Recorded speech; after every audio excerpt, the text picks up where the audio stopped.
This is In Our Time from BBC Radio 4, and this is one of more than 1,000 episodes you can find in the In Our Time archive. A reading list for this edition can be found in the episode description wherever you are listening. I hope you enjoy the program. Hello, Margaret Beaufort was almost 12 when the Wars of the Roses broke out in 1455, and she was soon to marry her second husband, Edmund Tudor. Aged 13, and Edmund was already dead. She gave birth to the son Henry Tudor. It became Margaret's life work to protect Henry and when the chance arose, promote his claim to the throne. Seemingly invincible, Margaret was to survive Richard III, branding her a traitor, and she saw not only her son became Henry VII, but her grandson succeed him as Henry VIII. With me to discuss Margaret Beaufort are John Allen Smith, visiting research fellow at the University of Reading, David Grammett, staff tutor in history at the Open University, and Catherine Lewis, honorary professor of medieval history at the University of Lincoln and research associate at the University of York. Catherine, can I start with you? Margaret Beaufort was born in 1443 when crisis of succession affected more or less everyone. What was her particular family situation at the time of her birth?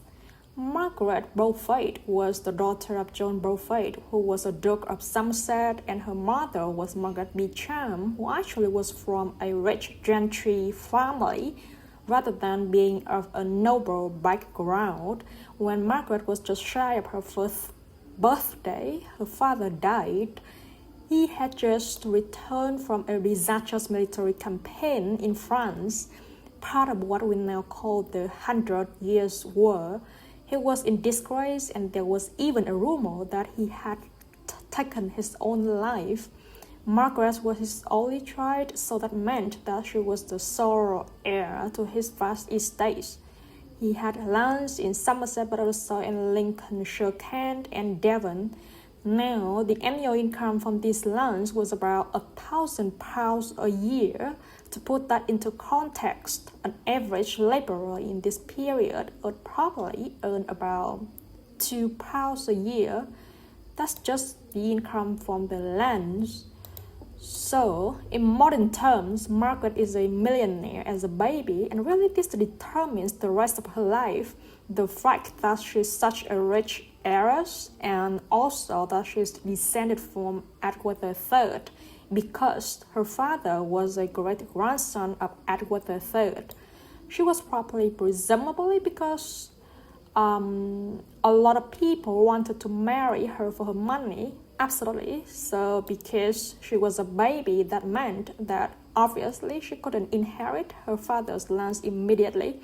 Now, in situations like this, a baby would become the ward of the king, so that meant the king, and in this case, that's Henry VI, who was actually Margaret's second cousin.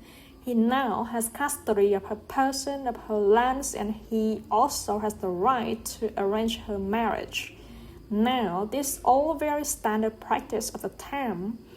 It was also standard practice for kings to give these words to their followers, and in this case, Henry actually gave Margaret's wardship to his closest advisor. So that's William de la Pole, who was the Earl and then the Duke of Suffolk. Margaret seems to have stayed with her mother, though she's only a baby. Sometimes wards go and live with their new guardians, as Henry Tudor did. But Margaret stays with her mother.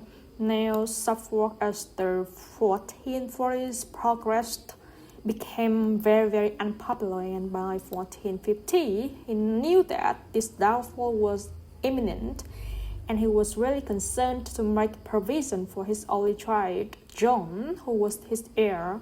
He did this by marrying John to Margaret. Now Margaret is sick, John is 7,